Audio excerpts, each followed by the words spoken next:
Saisanam Vrajatyudhvam. Oh,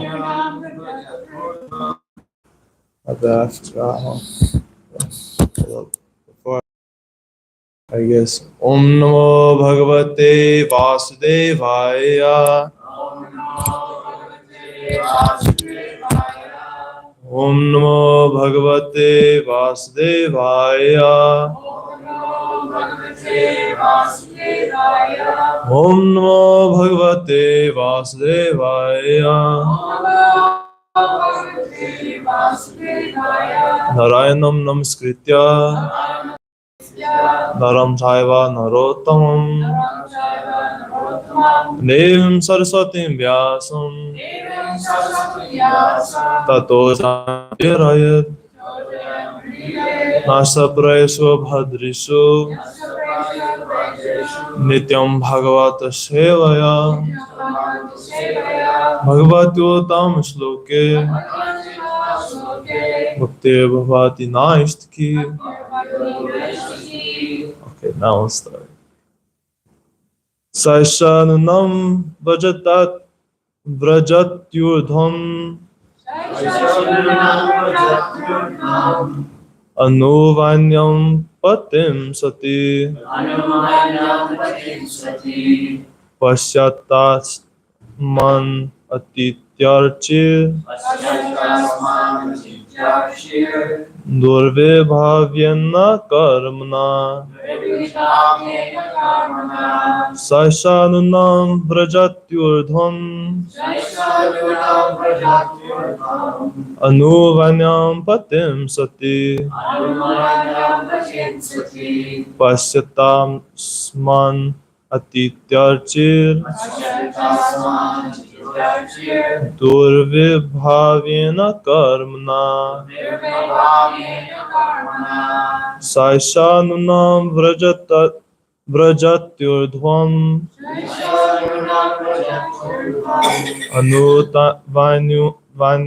Anuvanyam Patim Sati Pasyatasman Atityarchir Durvibhavyena Karmana. Bolo. Saisanunam Vrajatyurdhvam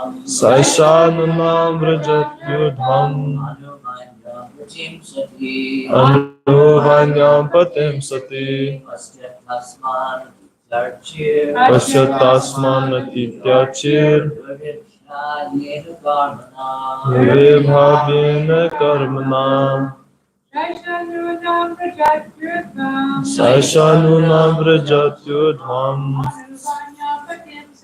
Anuvanyam Patim Sati Pasyatasman Atityarchir Durvibhavyena Karmana.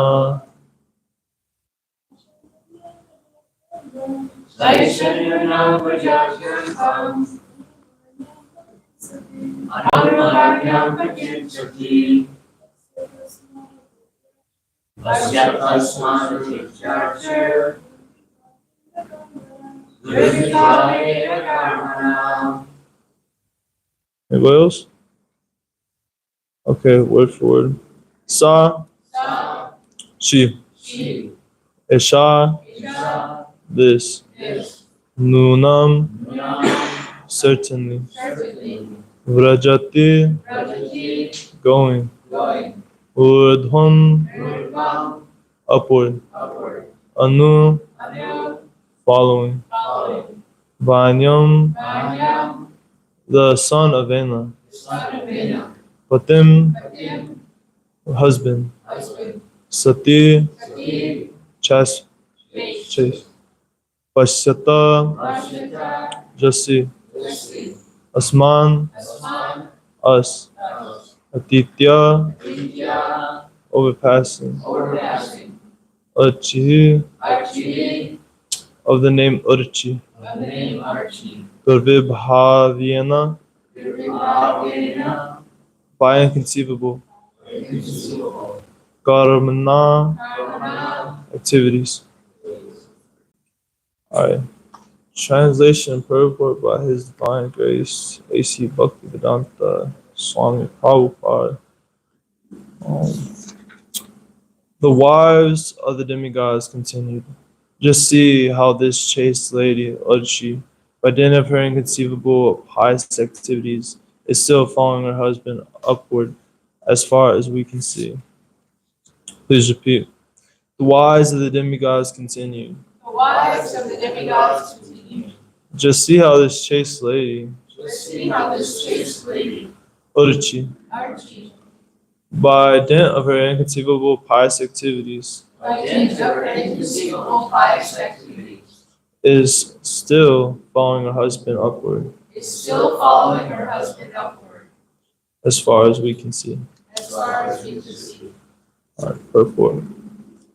Both Pritum Maharaj's airplane and the airplane carrying Queen Urchi were passing out of the vision of the ladies of the higher planetary systems. These ladies were simply astonished to see how Prithu Maharaj and his wife achieved such an exalted position.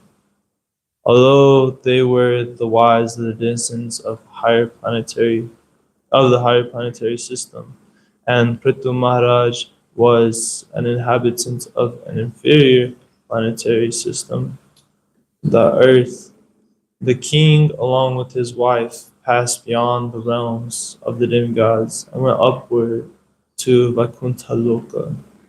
Urdhvam, upward, is significant here, for the ladies speaking were from the higher planetary systems, which include the moon, sun, and Venus, up to Brahma Loka, or the highest planet. Beyond Brahman Loka is the spiritual sky, and in that spiritual sky there are innumerable Vaikuntha Lokas. Thus, the word Urdhvam indicates that the Vaikuntha planets are beyond or above these material planets. And it was to these Vaikuntha planets that Prithu Maharaj and his wife were going.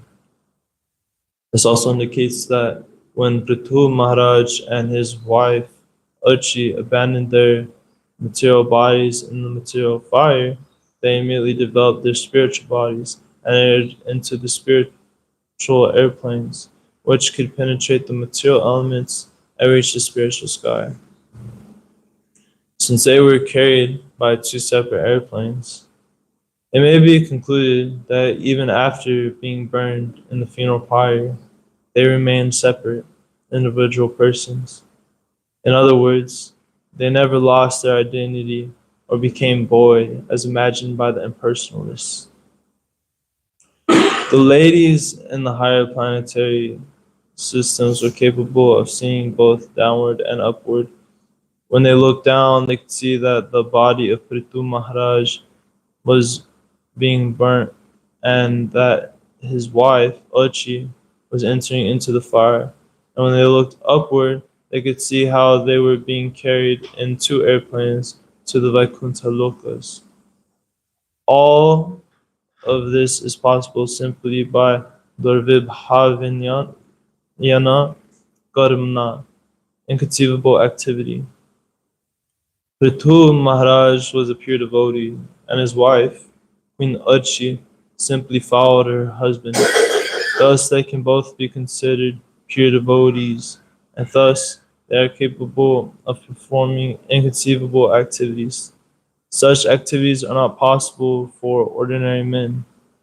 Indeed, ordinary men cannot even take to the devotional service of the Lord, nor can ordinary women maintain such vows of chastity and follow their husbands in all respects. A woman does not need to attain high qualifications, but if she simply follows in the footsteps of her husband, who must be a devotee, then both husband and wife attain liberation, are promoted to the Vaikuntha Lokas.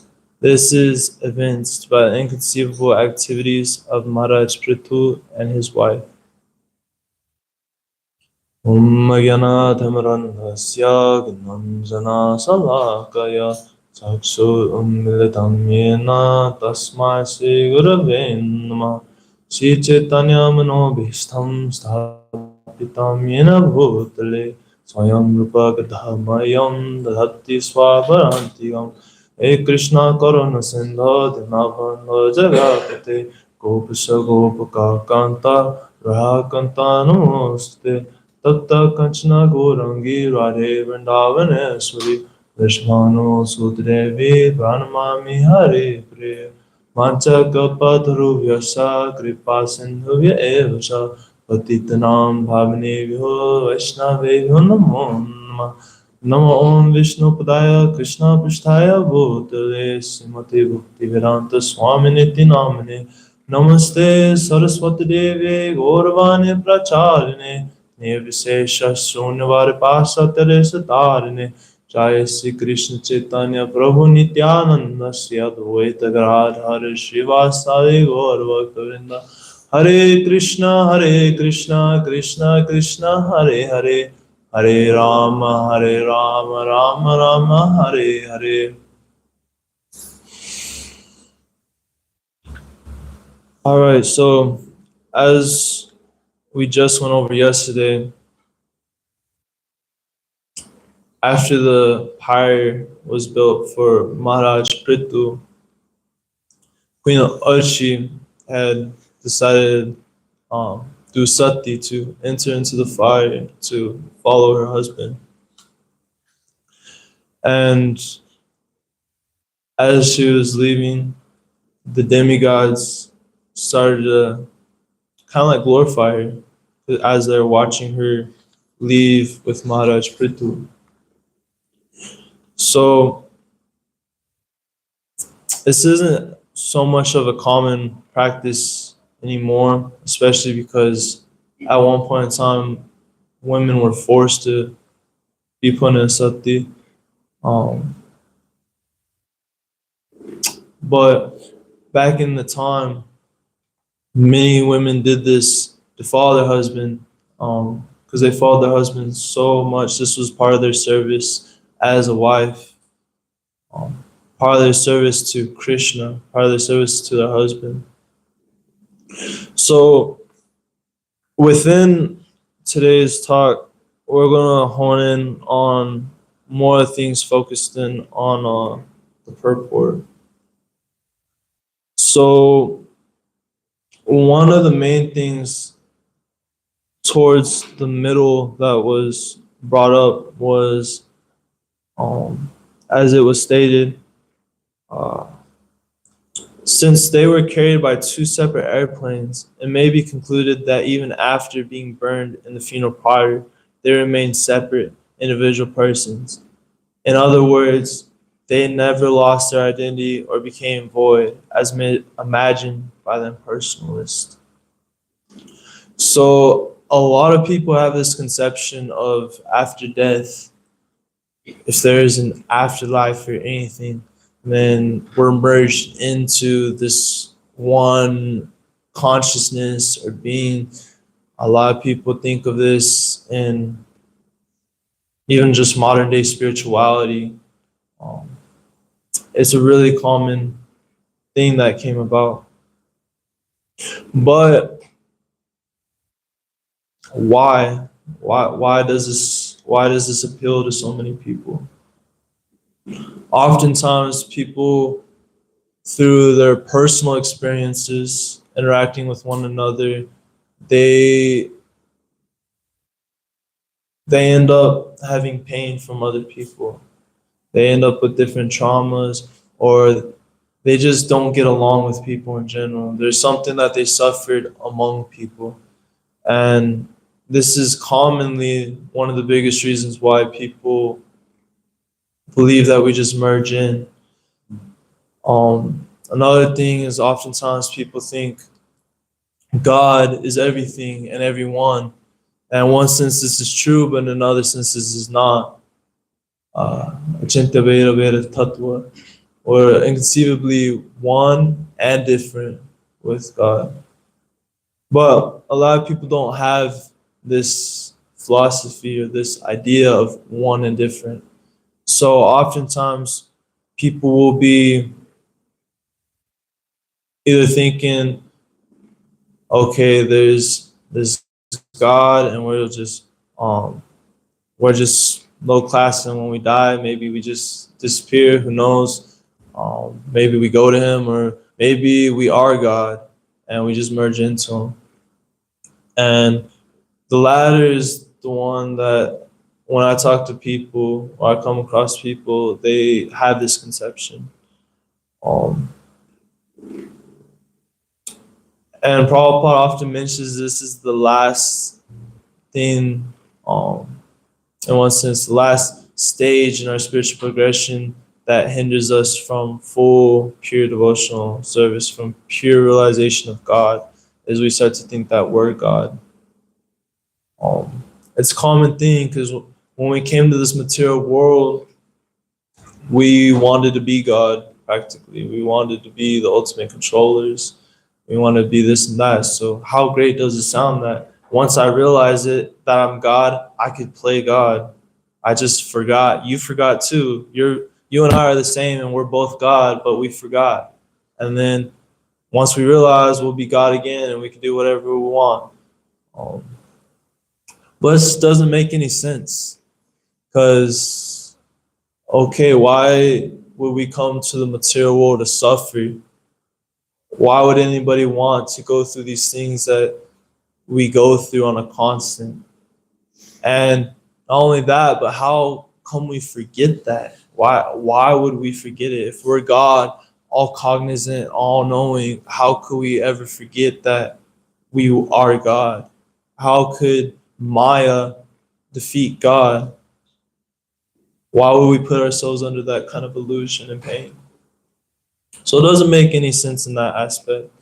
I was talking with some people recently about this, because they're starting to get into this idea, unfortunately. And it gets even deeper for a lot of people. A lot of people, when they think of God, He's just this energy. He's impersonal. And at the same time, oftentimes people think, if you think that God has a form, then this is starting to get into dualistic ideas. Or if He has any features, then it has to be dualistic. This is what I've came across in a recent conversation with someone. But in order for something to be complete, it has to be able to bring two opposites into one.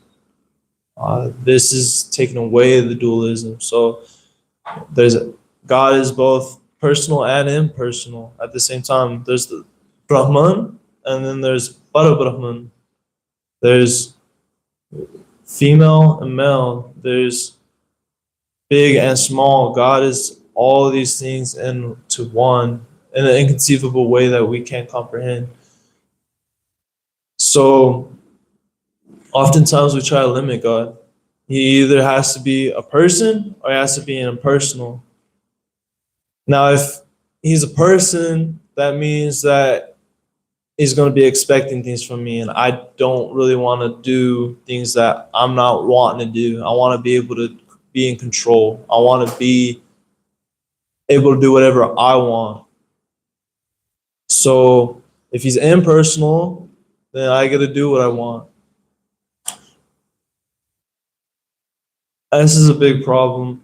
Many people are wanting to just do what they want, because when you imply that He wants to do something, He wants you to do something, it's kind of scary for a lot of people, especially when you hear a lot of modern day practices. They say, submit to God, you're going to hell, God wants you to do this, God wants you to do that, and they like make Him sound like this very scary person. But Krishna, He doesn't want any of that. All He wants is your love. Your love is enough. When we offer Him things, we offer Him food or anything, He doesn't need any of these things. He's complete on His own. But what He is getting from this, the one thing He doesn't have, is our love. That's all He's after. But we don't want that. We're wanting to keep Him in whatever box of this idea of God that we want to create for him to better suit our own desires and our own wants. Another thing people think is he's impersonal and therefore he has no activities as well.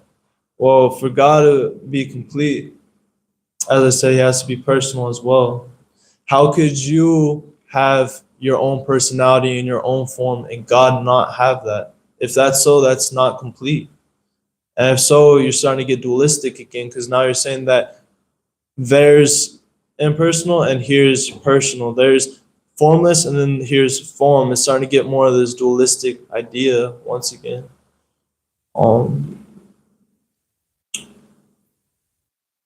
But there's not. That he is both formless and unformless. I mean, both form and formless. And he has activities.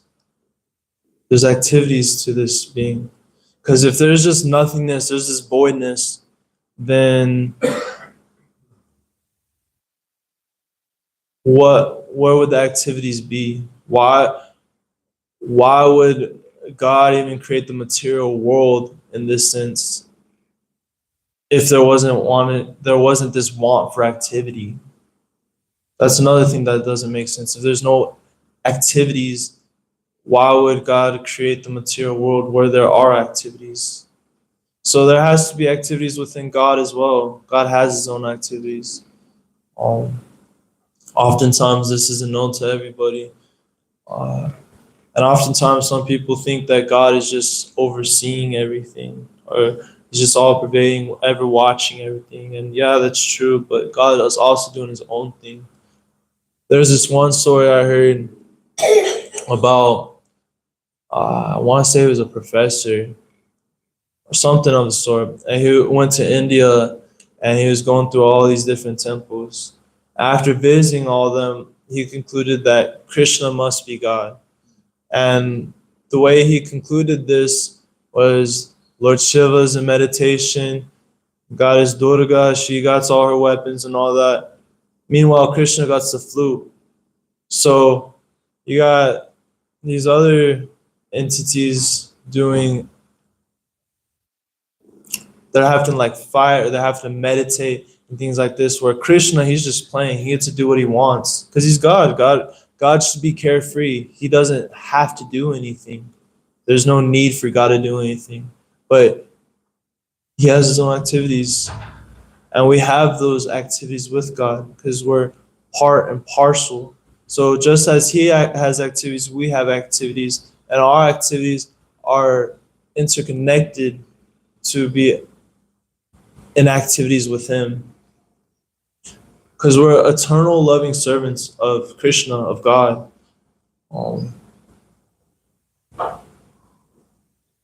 So we need to come to this realization of our connection with Krishna. There's this connection. Because oftentimes, even when people are on a spiritual path, personal or impersonal, one of the main things not everybody considers is how does one act on a spiritual platform? What is the activities of the soul? Because what's going to differentiate what you do to any other person in the material world?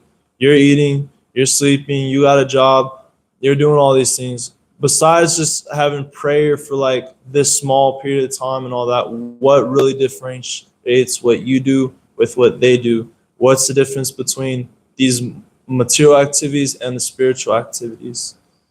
For a lot of people, that could be hard to define, especially if you're impersonal. Then how do you act on that spiritual platform of impersonality?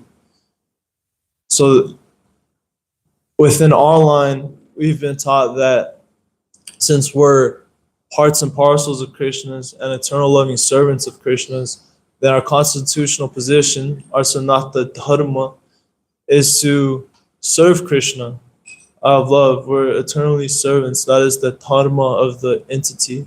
Just like fire is hot and water is wet, Similarly, the soul, its dharma, its eternal occupation, is servitude to Krishna out of love. So this is the activities of the soul, and this is how we come to know how to act within the material world. So Krishna, his energies are everywhere, both spiritual and material. It's all Krishna's energy. And with that conception, we should remember that nothing belongs to us. So we should engage these energies of Krishna that he's gifted to us within his service. Krishna doesn't need food, but we can offer him food. We could go and tell people about Krishna through seemingly a material mic, material phone, material books. Seemingly, these are things are material, but since they're in connection with Krishna, they become spiritual. They cross beyond just material at this point. So what differentiates what you do and what any other people do? This is the biggest difference. A fully realized spiritual person could be seemingly doing the same exact activities as a mundane person, as a karmi, but their internal is completely different just because this one aspect. I'm doing this for Krishna.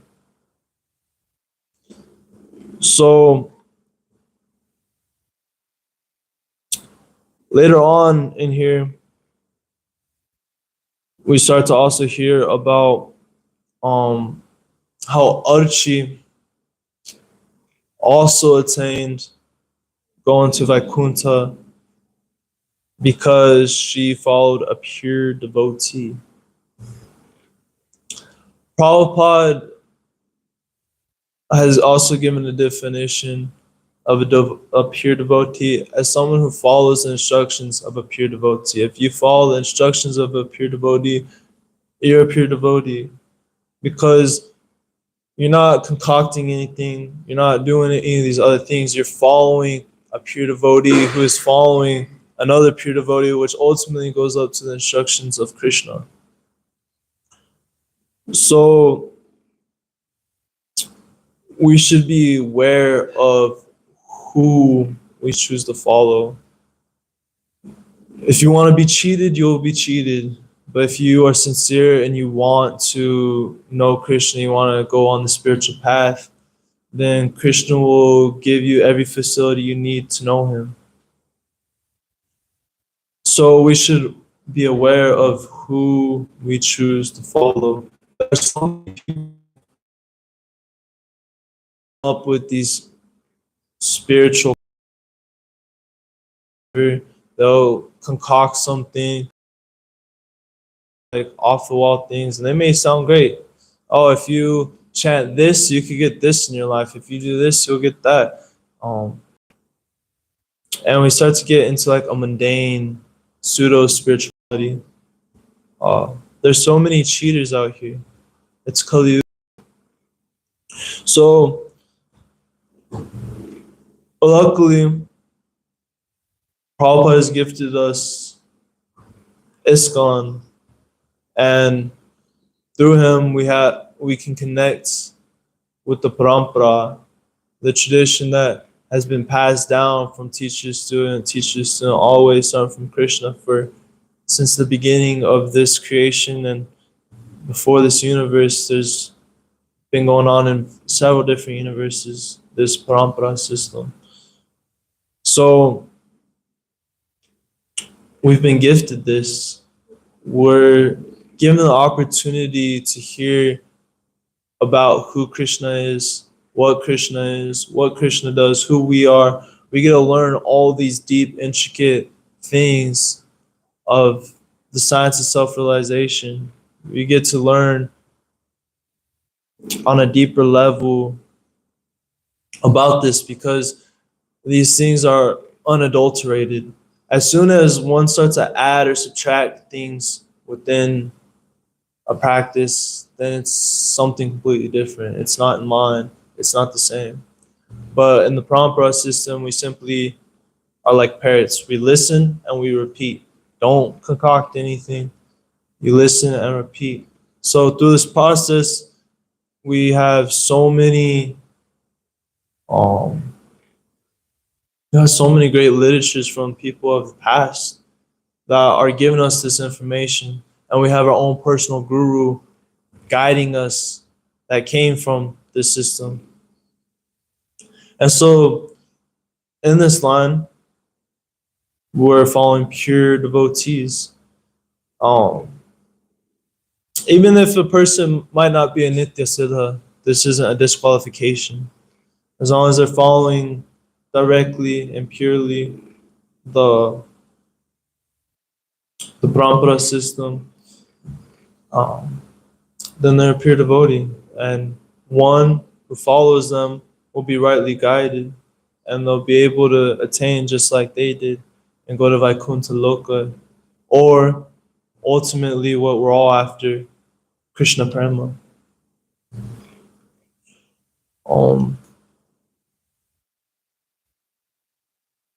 And this isn't a normal thing. As it was mentioned shortly after, um, talking about how they were going to Vaikuntha, Prabhupada said that such activities are not possible for ordinary men. Indeed, ordinary men cannot even take to devotional service of the Lord, nor can ordinary women maintain such vows of chastity and follow their husband in all respects. So to do this is not ordinary. It may appear ordinary on the outside. We're doing prayers and this and that, and so is it. A lot of people see this as just something some people do. That's your thing. I do my thing. But it's not ordinary. It's super extraordinary, and it's not very common. It's very rare.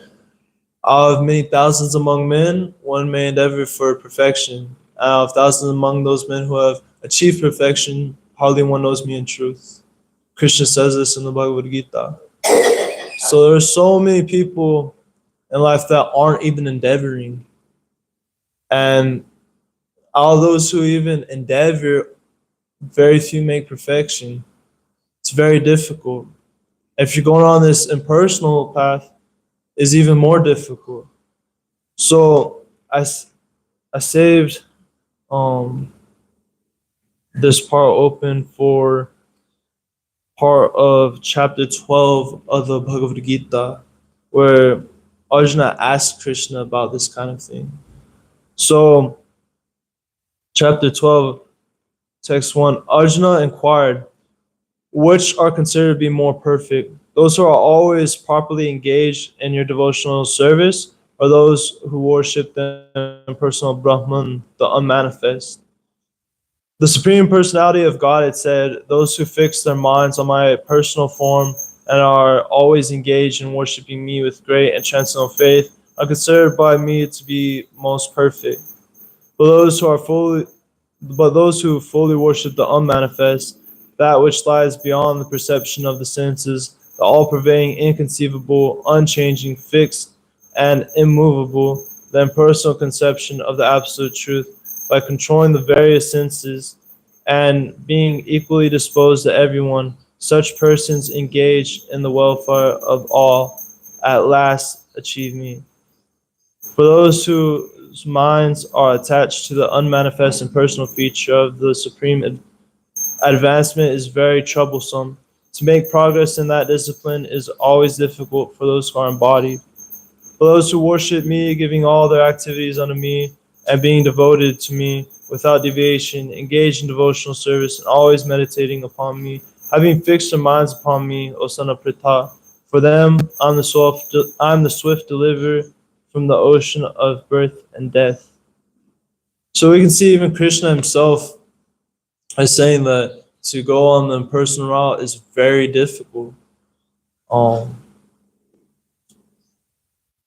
Because you have to complete, you're basically doing a complete spiritual suicide. You're denying yourself. You're just, I'm out of here. I don't want to suffer. I don't exist. Nothing exists. I just and void. Completely trying to get rid of yourself. So this is a type of suicide. It's very hard to really do so. To sit there and meditate for days on end on nothingness and try to do nothing all day is very difficult for the soul, because the soul is active, it's an energy, it's moving, it wants to do something, it wants to think about something, it wants to do so many things, and we try to deny it. And even if you do reach this impersonal Brahman effulgence,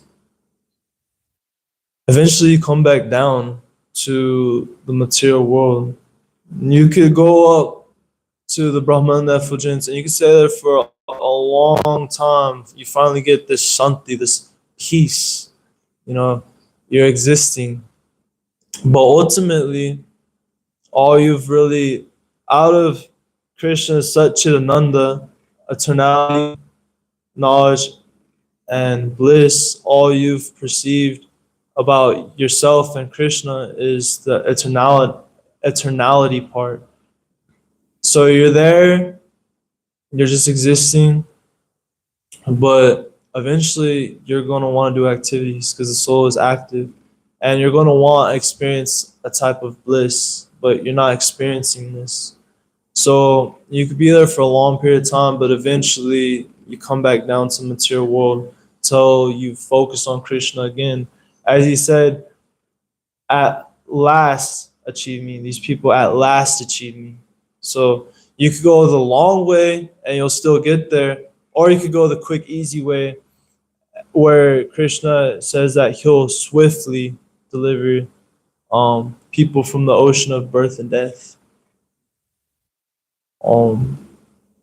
This is very difficult to go on this process, but we could simply engage all our activities and all our senses in Krishna. If you want to hear something about Krishna. If you want to smell something offered Krishna. You want to eat something offered. In this way, you will always be engaged with Krishna. You will always be surrounded by Krishna. Because Krishna is not different than his name, his form, his qualities, his pastimes, etc. So we can have this direct association, this direct absorption so easily. We have senses, and the soul itself actually has senses, but we have to spiritualize our senses. We have to purify our senses. We have to dovetail them into Krishna service. And this way we'll purify these senses and be able to realize Krishna on a more personal and deeper level, always thinking of him, always active with him, always interacting with him. And we'll be able to attain him. We'll be able to attain love of him and conceive him by his mercy. Krishna is such a personality that although he is all powerful and all controlling, he is Param Eswara, he is the supreme controller. He likes to be controlled. And that control is out of love. If he sees that somebody dedicates their whole life to him, all their activities to him, all their mental, that just stills his heart, and he wants to serve you. Now this is not our goal. We're not trying to make him our servant. That's important to know. But because of this love, he wants to serve you. Just like in a relationship between male and female, if one of the partners is doing so much for his partner, maybe he or she is cooking all these things for their partner, their favorite food, they're maybe buying them their favorite flower, cleaning, doing some things for them. Maybe they forgot to do something that they needed to do, so the other partner does it for them, all that. And this way, the other partner is starting to really wow, you're doing all these things for me and you don't have to. And the same way, Krishna's like that too. He's like, I gave you free will and you don't have to serve me. I gave you that option, but you have chosen to use your free will to serve me in the most loving way. So I'm indebted to you. What can I do for you? Which can be hard for a lot of people to conceive of, especially because we try to make God this, try to make him this, what's the word I'm looking for? We want to make him like the supreme, all reverence to where we can't even look at him like, oh, you're too great for me to look at. Oh, I can't, what can I do for you? I just, no, I can't do anything besides just glorify you. And that's great if you have this awe and reverence for God, but it's not personal.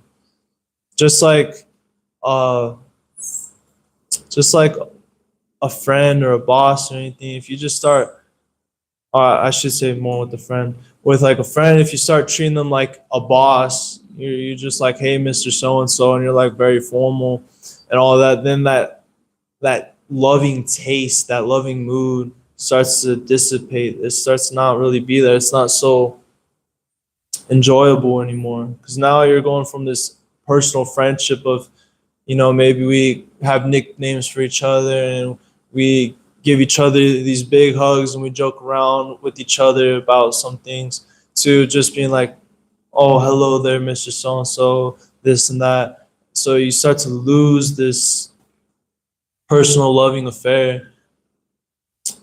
So in the same way, Krishna wants this personal loving affair with us. He strives for this personal affair, and by Prabhupada's mercy, we've been given the process on how to go beyond just on reverence, how to develop this deep personal relationship that we have lost with Krishna, that we have lost with God. So anyways, I think this is probably a good time for questions or comments before breakfast is served. Yes, Prabhuji? You referenced that person looking at all the deities in India and then deciding that Krishna must be God because he's just playing the flute and enjoying the rod running. That was actually Prabhupada's German godbrother. Oh, really? Who came to that conclusion and then later got initiated by Bhaktisiddhanta Saraswati and then later became known as Sadananda Maharaj. Oh, wow. That is the source of that story. Thank you for that. That's one of my favorite stories. That's great. Anyone else?